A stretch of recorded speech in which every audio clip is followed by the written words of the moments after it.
తాకట్లో ఉన్న మీ బంగారాన్ని విడిపించి ఆ రోజు ఆన్లైన్ రేటుకి కొంటాం. Sharma gold company. పహల్గామ్ ఉగ్రదాడికి భారత సైన్యం అంతకంతకు ప్రతీకారం తీర్చుకుంటోంది. 26 మంది అమాయక ప్రజలను పొట్టన పెట్టుకున్న ఉగ్రమూకలను వెంటాడి మరీ చంపుతోంది. ఈ క్రమంలోనే పహల్గామ్ ఉగ్రదాడితో ప్రమేయం ఉన్న లష్కర్ ఎ తోయిబా టాప్ కమాండర్ అల్తాఫ్ లల్లీని భద్రతా దళాలు మట్టుపెట్టాయి. బందీపురాలో ఇవాళ జరిగిన ఎన్కౌంటర్లో అల్తాఫ్ లల్లీని అంతమొదించారు జవాన్లు. పహల్గామ్ ఉగ్రదాడి తర్వాత టెర్రరిస్టుల కోసం భద్రతా దళాలు సర్చ్ ఆపరేషన్ చేపట్టాయి. కుల్నార్, బందీపురాలో ఉగ్రవాదులు నక్కి ఉన్నారని భద్రతా దళాలకు నిఘా వర్గాల నుంచి సమాచారం అందింది. వెంటనే అప్రమత్తమైన భద్రతా దళాలు, జమ్మూ కశ్మీర్ పోలీసులు బందీపురాలో సర్చ్ ఆపరేషన్ చేపట్టారు. జవాన్ల రాకను గమనించిన ఉగ్రమూకలు ఒక్కసారిగా వారిపై కాల్పులకు తెగబడ్డారు. అయితే వెంటనే తేరుకున్న భద్రతా దళాలు తిరిగి ఎదురు కాల్పులు జరిపారు.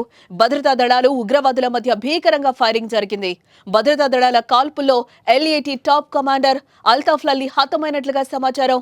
ఉగ్రవాదుల కాల్పుల్లో 2 జవాన్లు కూడా గాయపడగా చికిత్స నిమిత్తం వారిని వెంటనే అధికారులు ఆసుపత్రికి తరలించారు.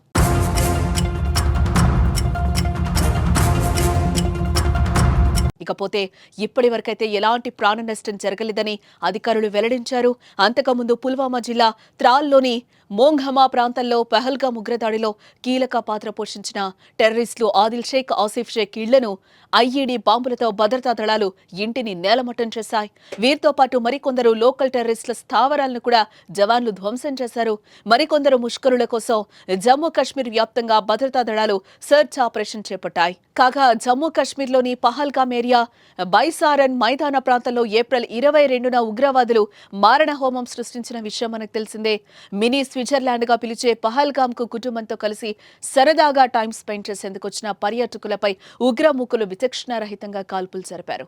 ముష్కరుల పాశవిక దాడిలో 26 మంది అమాయక ప్రజలు మృతి చెందగా మరికొందరు పర్యాటకులు బుల్లెట్ గాయాలకు తీవ్రంగా గాయపడ్డారు. దీంతో పహల్గామ్లో దాడికి పాల్పడిన ముష్కరుల కోసం భారత దళాలు జమ్మూ కశ్మీర్ను అణువణువునా శోధిస్తున్నారు.